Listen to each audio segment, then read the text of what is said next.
Привет! С вами Маргарита Воробьева, и в этом видео я расскажу, как как говорить энергично и весомо без слов подпорок.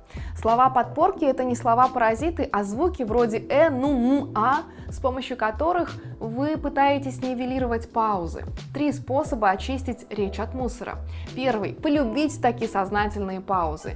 Речь медленно говорящего человека воспринимается как более взвешенная и убедительная. Второе – полюбите диктофон. В некоторых случаях в эканье виноваты не волнение, а усталость и обычная привычка.